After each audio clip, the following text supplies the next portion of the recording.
De saint François de Sales, Introduction à la vie dévote, troisième partie, chapitre 39,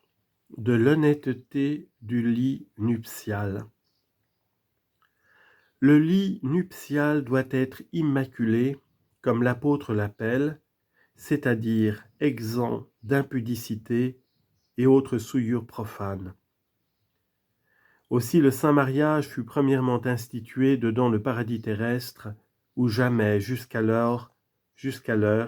il n'y avait eu aucun dérèglement de la concupiscence, ni chose déshonnête. Il y a quelque ressemblance entre les voluptés honteuses et celles du manger, car toutes deux regardent la chair, bien que les premières, à raison de leur véhémence brutale, s'appellent simplement charnelles. J'expliquerai donc ce que je ne puis pas dire des unes, parce que je dirai des autres. Premièrement, le manger est ordonné pour conserver les personnes. Or, comme manger simplement pour nourrir et conserver la personne est une bonne chose, sainte et commandée, aussi ce qui est requis au mariage pour la production des enfants et la multiplication des personnes est une bonne chose et très sainte, car c'est la fin principale des noces. Deuxièmement, manger non point pour conserver la vie, mais pour conserver la mutuelle conversation et condescendance que nous nous devons les uns aux autres, c'est chose grandement juste et honnête.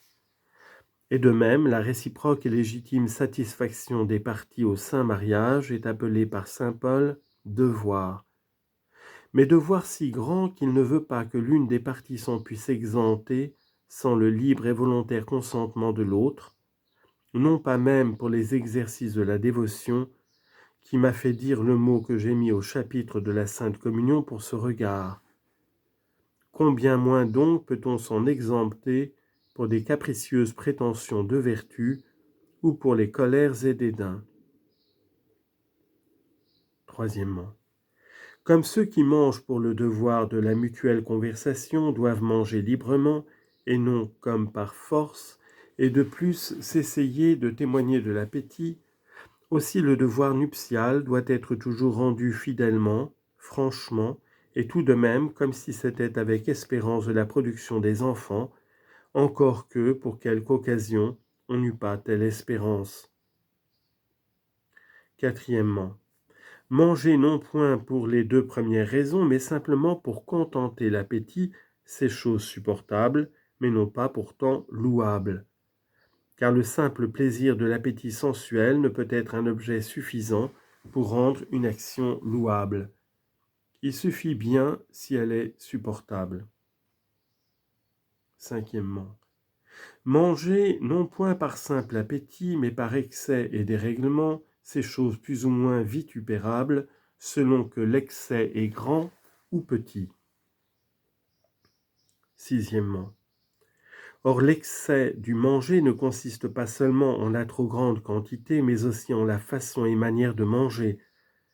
Ces grands cas, chère Philotée, que le miel si propre et salutaire aux abeilles leur puisse néanmoins être si nuisible que quelquefois il les rend malades,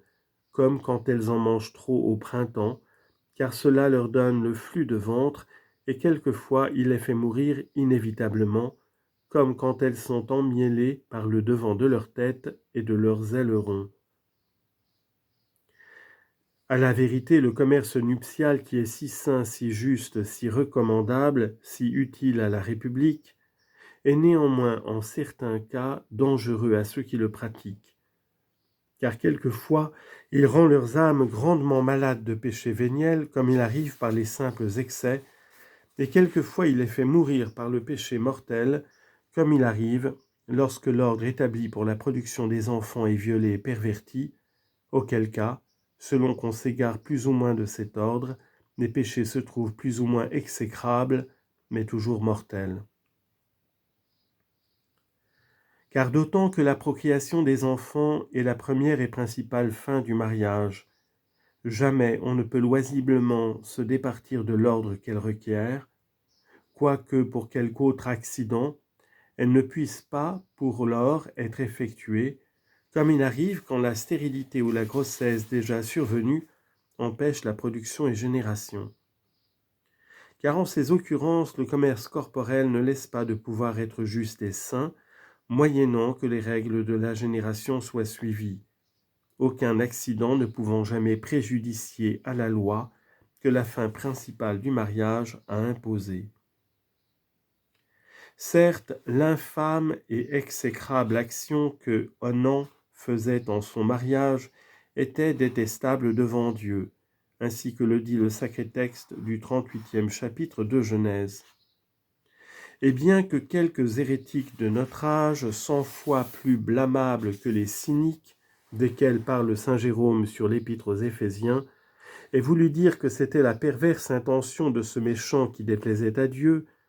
l'Écriture toutefois parle autrement, et assure en particulier que la chose même qu'il faisait était détestable et abominable devant Dieu. C'est une vraie marque d'un esprit truand, vilain, abject et infâme,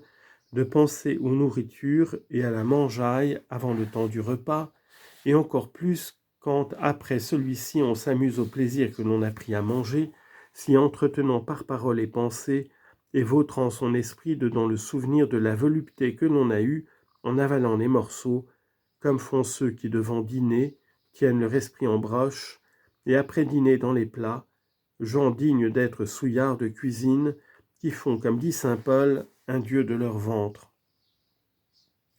Les gens d'honneur ne pensent à la table qu'en s'asseyant, et après le repas se lavent les mains et la bouche pour n'avoir plus ni le goût ni l'odeur de ce qu'ils ont mangé. L'éléphant n'est qu'une grosse bête, mais la plus digne qui vive sur la terre et qui a le plus de sens. Je vous veux dire un trait de son honnêteté. Il ne change jamais de femelle et aime tendrement celle qu'il a choisie, avec laquelle néanmoins il ne parie que de 3 en 3 ans, et cela pour 5 jours seulement, et si secrètement que jamais il n'est vu en cet acte. Mais il est bien vu pourtant le 6e jour, auquel avant toute chose il va droit à quelque rivière, en laquelle il se lave entièrement tout le corps sans vouloir aucunement retourner au troupeau, qu'il ne se soit auparavant purifié. Ne sont-ce pas de belles et honnêtes humeurs d'un tel animal, par lesquelles il invite les mariés à ne point demeurer engagés d'affection aux sensualités et voluptés, que selon leur vocation ils auront exercées, mais celle-ci passée de s'en laver le cœur et l'affection, et de s'en purifier au plus tôt, pour par après, avec toute liberté d'esprit, pratiquer les autres actions plus pures et relevées. En cet avis consiste la parfaite pratique de l'excellente doctrine que saint Paul donne aux Corinthiens. Le temps est court, dit-il, reste que ceux qui ont des femmes soient comme n'en ayant point. Car selon saint Grégoire, celui a une femme comme n'en ayant point, qui prend tellement les consolations corporelles avec elle, que pour cela il n'est point détourné des prétentions spirituelles. Or ce qui se dit du mari s'entend réciproquement de la femme, que ceux qui usent du monde, dit le même apôtre, soient comme n'en usant point, que tous donc usent du monde, un chacun selon sa vocation. Mais en telle sorte que, n'y engageant point l'affection, on soit aussi libre et prompt à servir Dieu, comme si l'on n'en usait point. C'est le grand mal de l'homme, dit saint Augustin, de vouloir jouir des choses desquelles il doit seulement user, et de vouloir user de celles desquelles il doit seulement jouir. Nous devons jouir des choses spirituelles, et seulement user des corporelles, desquelles, quand l'usage est converti en jouissance, notre âme raisonnable est aussi convertie en âme brutale et bestiale. Je pense avoir tout dit de ce que je voulais dire et fait entendre sans le dire ce que je ne voulais pas dire.